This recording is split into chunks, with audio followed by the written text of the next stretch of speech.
പരിശുദ്ധ പരമദിവ്യകാരുണ്യത്തിന് എന്നേരവും ആരാധനയും സ്തുതിയും പുകഴ്ചയും ഉണ്ടായിരിക്കട്ടെ. പരിശുദ്ധ പരമദിവ്യകാരുണ്യത്തിന് എന്നേരവും ആരാധനയും സ്തുതിയും പുകഴ്ചയും ഉണ്ടായിരിക്കട്ടെ. പരിശുദ്ധ പരമദിവ്യകാരുണ്യത്തിന് എന്നേരവും ആരാധനയും സ്തുതിയും പുകഴ്ചയും ഉണ്ടായിരിക്കട്ടെ. പ്രിയ സഹോദരങ്ങളെ, സ്നേഹപൂർവ്വം പ്രാർത്ഥനാപൂർവ്വം ദിവ്യകാരുണ്യ സന്നിധിയിൽ നമുക്കായിരിക്കാം. തമ്പുരാൻ നമുക്ക് വേണ്ടി കരുതി വച്ചിരിക്കുന്ന വലിയ സ്നേഹത്തിൻ്റെ സന്ദേശം നമുക്ക് സ്നേഹപൂർവ്വം സ്വീകരിക്കാൻ തയ്യാറാവാം. വിശുദ്ധ ലൂക്കായുടെ സുവിശേഷം 2-ാം അധ്യായം 9-ാമത്തെ വാക്യമാണ് നമ്മൾ ധ്യാന വിഷയമാക്കുക.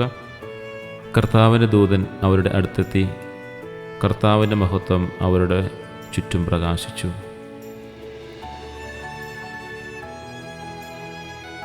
തമ്പുരാൻ്റെ ദൗത്യം, ദൂതൻ ആ പ്രദേശത്തെ വയലുകളിൽ ആടുകളെ മേച്ചിരുന്ന ഇടയന്മാരുടെ അടുക്കിലേക്ക് എത്തിക്കുകയാണ്. കർത്താവിൻ്റെ ദൂതൻ അവരുടെ അടുത്തെത്തി, കർത്താവിൻ്റെ മഹത്വം അവരുടെ ചുറ്റും പ്രകാശിച്ചു. ഇന്ന് ഈ ആരാധനയുടെ സമയത്ത് ഈ ഒരു ദൈവദൂതൻ്റെ സന്ദർശനം ആട്ടിടയന്മാർക്ക് ലഭിച്ചതുപോലെ നമ്മുടെ ജീവിതത്തിലും കർത്താവിൻ്റെ വലിയ സ്നേഹ സന്ദേശം എത്തട്ടെ. അങ്ങനെ കർത്താവിൻ്റെ മഹത്വം നമുക്ക് ചുറ്റും പ്രകാശിക്കുന്നതിന് കാരണമായി തീരണം. അതിനൊരേ ഒരു വഴിയേ ഉള്ളൂ, ഈ ദിവ്യകാരുണ്യത്തിൻ്റെ സന്നിധിയിൽ പരിപൂർണമായി നമ്മെ തന്നെ സമർപ്പിക്കുക എന്നുള്ളതാണ്. ലോകത്തിൻ്റെ പ്രകാശമായ ഈശോയുടെ സാന്നിധ്യത്തിലാണ് നാം ആയിരിക്കുന്നത് എന്ന കാര്യം വിശ്വാസപൂർവ്വം നമുക്ക് ഒരിക്കൽ കൂടി നമ്മുടെ ഹൃദയത്തെ പറഞ്ഞ് പഠിപ്പിക്കാം. ബത്ലഹേമിലെ ഇടയന്മാർക്ക് ലഭിച്ച അതേ ദർശനമാണ് ദിവ്യകാരുണ്യത്തിന് മുന്നിൽ നിൽക്കുമ്പോൾ നമുക്കും ഇന്ന് ലഭ്യമാക്കുക. 2025 വർഷങ്ങൾക്ക് മുമ്പ് ആട്ടിടയന്മാർക്ക് ലഭിച്ച അതേ സ്വരം തന്നെയാണ് നമുക്കായി ഒരു രക്ഷകൻ പിറന്നിരിക്കുന്നു എന്ന അതേ സന്ദേശം തന്നെയാണ് ഓരോ നിമിഷവും നമ്മുടെ മുമ്പിൽ ദൈവദൂതന്മാർ പാടിക്കൊണ്ടിരിക്കുക. ആ ഉണ്ണിയെ കാണാൻ വേണ്ടിയുള്ള അതേ വിളി തന്നെയാണ് ഇന്നും നമുക്ക് ലഭ്യമാക്കുക. ഇന്ന് കാൽത്തൊഴുത്തിലേക്ക് അന്ന് ആട്ടിടയന്മാരെ ദൂതന്മാർ നയിച്ചുവെങ്കിൽ ഇന്ന് ദിവ്യകാരുണ്യം ആയിക്കൊണ്ട് നമ്മുടെ മുമ്പിലേക്ക് അവിടുന്ന് കടന്നു വരികയാണ്. വീണ്ടും നമ്മെ കാണാൻ വേണ്ടിയാണ്. സ്വർഗം വിട്ട് ഭൂമിയിലേക്ക് ഇറങ്ങിയവൻ തൻ്റെ ദൈവസ്വഭാവവും മനുഷ്യ സ്വഭാവവും മാറ്റിവെച്ചുകൊണ്ട് ഒരു അപ്പത്തിൻ്റെ രൂപത്തിൽ, എന്നാൽ തൻ്റെ ദൈവസ്വഭാവത്തെ സജീവമായി നിലനിർത്തിക്കൊണ്ട് നമ്മുടെ മുമ്പിലായിരിക്കുന്നു. ഇടയന്മാർ തങ്ങളുടെ സാധാരണ ജീവിത സാഹചര്യങ്ങളായിരുന്നപ്പോഴാണ് ദൈവമഹത്വം അവരെ തേടിയെത്തിയത്. നമ്മളുടെ ജീവിതത്തിലും ഒരു സാധാരണ ജീവിതക്രമത്തെ നമ്മൾ മുന്നോട്ട് കൊണ്ടുപോകുമ്പോൾ തന്നെയാണ് ദൈവത്തിൻ്റെ മഹത്വവും നമ്മൾ തേടി പോകേണ്ടത്, അല്ലെങ്കിൽ തേടേണ്ടത്. അല്ലാതെ മറ്റെവിടങ്ങളിലോ മാറിയിരുന്നു കൊണ്ട് ദൈവത്തെ അന്വേഷിക്കുന്നതിലല്ല, അല്ലെങ്കിൽ ദൈവമഹത്വം തേടുന്നതിലല്ല ആത്മീയ ജീവിതത്തിൻ്റെ കാതലിരിക്കുക.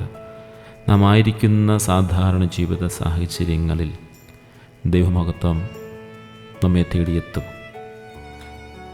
ഇതുപോലെ നമ്മുടെ ഇരുളടഞ്ഞ രാത്രികളിലും പ്രത്യാശയില്ലാത്ത നിമിഷങ്ങളിലും ദൈവത്തിൻ്റെ മഹത്വം, ദൈവത്തിൻ്റെ പ്രകാശം നമ്മെ തേടിയെത്തും. കണ്ട ഇടയന്മാർ ഭയപ്പെട്ടു എന്ന് വചനം പറയുന്നുണ്ട്. അത് ലോകത്തിൻ്റെതായ രീതിയിലുള്ള ഭയമല്ല, മറിച്ച് ദൈവത്തിൻ്റെ പരിശുദ്ധിക്ക് മുമ്പിൽ തങ്ങളുടെ എളിമ തിരിച്ചറിഞ്ഞപ്പോൾ ഉണ്ടായ ഭയഭക്തിയാണ്. ഈ ആരാധനയിലൂടെ നമ്മുടെ ഹൃദയങ്ങളിലെ ഇരുളിനെ നീക്കി ദൈവത്തിൻ്റെ മഹത്വം നിറയ്ക്കാൻ നമുക്ക് പ്രാർത്ഥിക്കാം, ആഗ്രഹിക്കാം.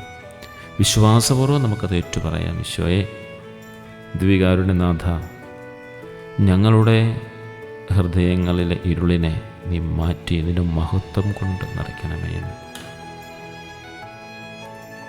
ദിവ്യകാരുണ്യത്തിൽ നിന്ന് പുറപ്പെടുന്ന പ്രകാശം എൻ്റെ ഹൃദയത്തിലെ എല്ലാ ഇരുളിനെയും നീക്കി എൻ്റെ ജീവിതത്തിലെ അന്ധകാരം നിറഞ്ഞ മേഖലകളെ മാറ്റി പ്രകാശപൂരിതമാക്കുകയാണ്.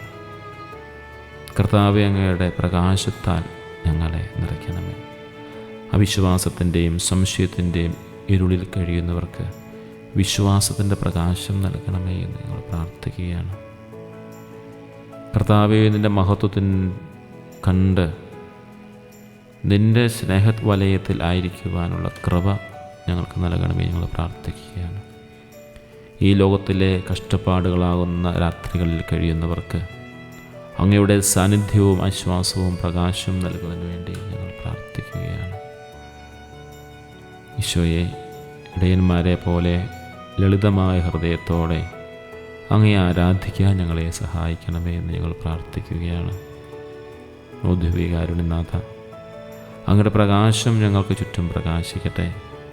ഭയത്താലും ഉത്കണ്ഠകളാലും തളർന്നിരിക്കുന്ന ഞങ്ങളുടെ മനസ്സുകളിലേക്ക് ഭയപ്പെടേണ്ട എന്ന അങ്ങയുടെ സ്വരം കടന്നു വരണമെന്ന് ഞങ്ങൾ ആഗ്രഹിക്കുന്നു.